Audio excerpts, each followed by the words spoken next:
Let's talk. You are an absolute car guy. Let's talk about the collectibles. For better or for worse.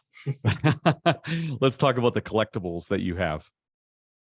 What do you have? I have garages full of. We have 16 minutes left in the program, so well, I have 8 cars. We can spend 2 minutes on each one. They're all Italian. I have 5 Alfa Romeos, 2 Lancias, and 1 Ferrari. So, and each one has a meaning to me. The one I've had the longest is my 1984 Alfa GTV6.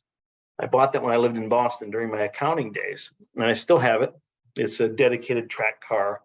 It's a 6-point cage in it, gutted interior, and it's pretty hardcore, but I still drive it on the street. 82 Alpha Spider Type 2, backdated with the old bumpers and the covered headlamps.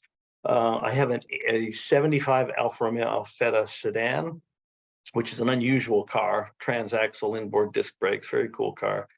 I have a 1960 Alfa Giulietta Spider that I restored from the ground up in my garage in Royal Oak. I have a 71 Alfa Romeo Junior Zagato 1300, which is kind of a rare bird. 1962 Lancia Flaminia GT3C, aluminum bodied, designed by Carrozzeria Touring.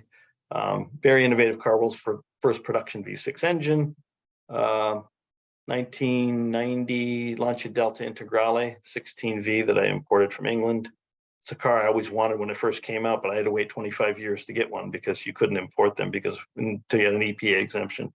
And last but not least, I have the ex-Peter Sellers 1962 Ferrari 250 GTE, which we could spend minutes talking about that one. There's an interesting story behind that one. Go ahead. So my father collected Italian cars, and that's where I get the passion from. And back in the early 70s, the only place to find a car like that would have been Auto Week, Road and Track, New York Times, Cleveland Plain Dealer, things like that. But he also subscribed to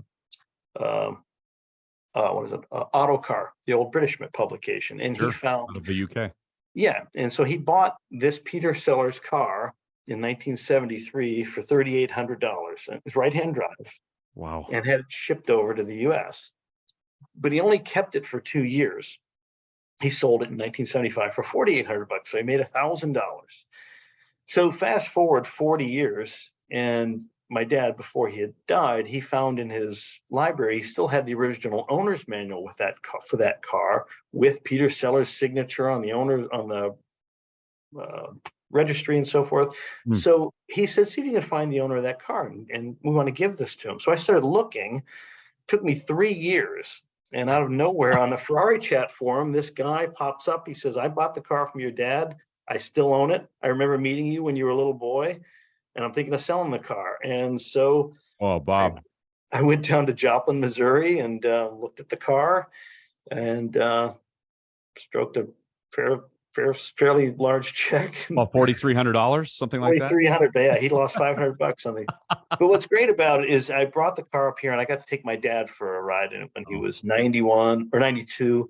And the man who owned it all those years, every summer comes up to visit me, and he and I take the car for a drive, go to Cars and Coffee. So car was in one of Peter Sellers' movies too. We found out later. So it's kind of cool. Which one? The Wrong Arm of the Law from 1963. But he owned the car when he filmed Dr. Strangelove and Pink Panther too, which is kind of a neat fact. Incredible. Yeah.